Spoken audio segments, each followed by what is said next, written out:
A DWI case in Raleigh just today involved a woman who police say was driving 115 miles an hour when she slammed into a motorcyclist and killed him. 23-year-old Kiera Jo Sprouse is in the Wake County Detention Center tonight on a $1 million bond. The wreck happened on I-440 near Glenwood Avenue just after midnight. Police say Sprouse hit Thomas John Anstey from behind. He died at the scene.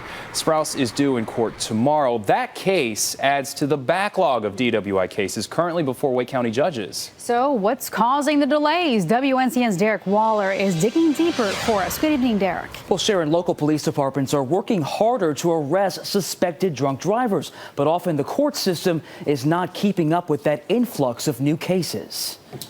How much you had to drink today? On late-night weekends, DWI checkpoints like this one in 2014 are a common scene in Wake County. Most people that do drink and drive, they don't think they've consumed enough alcohol to be over the limit. And I'll let you make any phone. In Raleigh, federal grant money pays for the police department's dedicated DWI squad.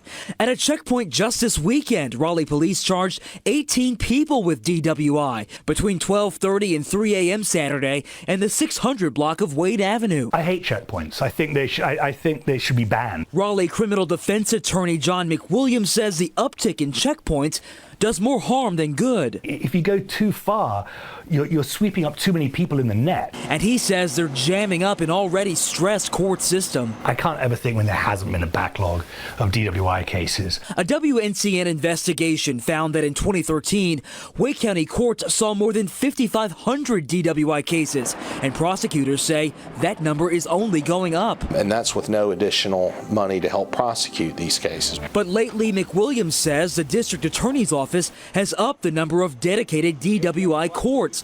And in December, they added more dates for hearing appeals. I think they're actually doing a pretty good job of taking care of the backlog. But it's just always going to be there. I mean, there's tons of DWIs being written. And North Carolina law actually gives officers liberal discretion in deciding whether they believe someone is driving drunk, even if a driver does not have a blood alcohol content at 0.08 or higher. If an officer suspects that person's been drinking through other tests, that person can still be placed under arrest. Sharon? Interesting, Derek. Thank you. And the state's top judge says some drunk driving cases are stretching for a year or longer. Because of that, Chief Justice Mark Martin wants to increase funding for the court system. He's leading an effort to get to $30 million more to increase salary and cover operating costs. Now, according to the court system, operating funds have dropped to 41% since 2008. And the courts have gotten rid of more than 500 positions and left others empty. This has resulted in hearing delays and also case backlogs.